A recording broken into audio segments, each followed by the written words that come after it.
Christian den 4. blev født i 1577 på Frederiksborg Slot og døde i 1648 på sit elskede Rosenborg Slot. Han var søn af Frederik den 2. og Sophie af Melchienburg.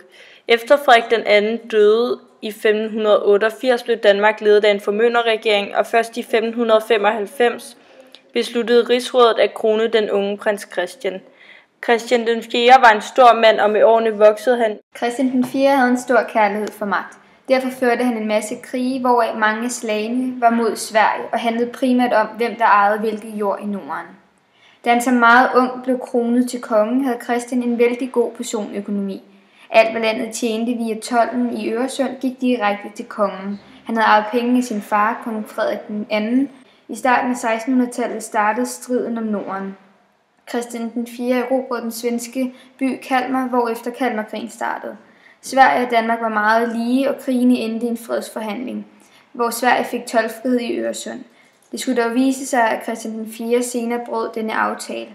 I 1640 skrantede den danske økonomi, hvilket fik kongen til at hæve Øresundstolden og kræve told på svenske skibe. Dette fandt svenskerne sig ikke i, så de indgik et forbund med Nederlandene, som sammen fik Christian til at sænke tolden drastisk. Christian den 4. opførte mange byer, dog mest i Norge, så dem kommer vi ikke ind på. Men mest af alt er han kendt for de mange bygninger, han har opført i København. Faktisk anses Christian den 4. for at være den største bygherre i Norden. Christian den 4. bygninger præger stadig det københavnske bybillede. De fleste kender sikkert til Børsen, Regensen, Rundetårn, bydelen Christianshavn og Rosenborg Slot. Men det er måske ikke alle, der forbinder det med Christian den 4., også selvom det er ham, der har opført dem alle sammen.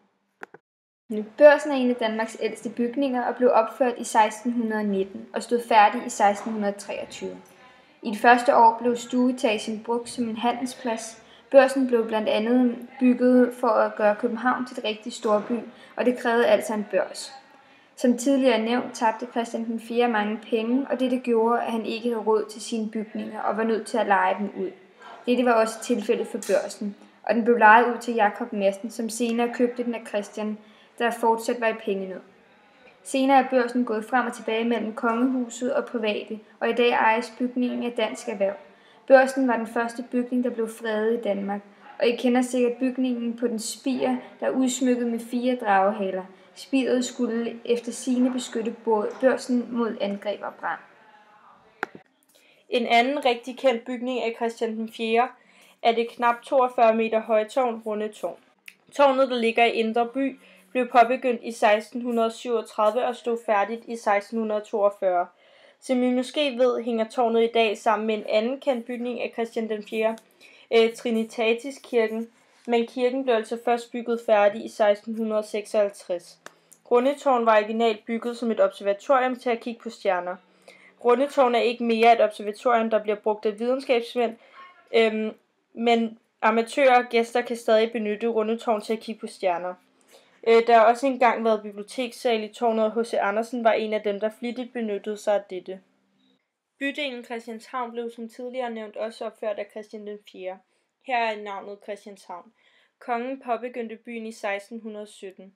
Bydelen er bygget i renæssancestil, ligesom mange af de bygninger Christian den 4. opførte.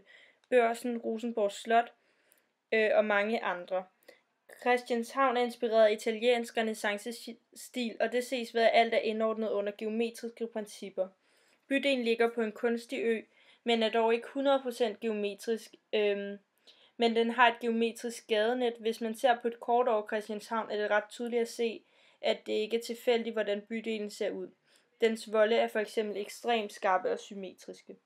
Som I måske kan fornemme, er Christian den 4. at se rundt omkring i det københavnske bybillede, og mange af de ting, han opførte for næsten 400 år siden, er stadig varetegn for København.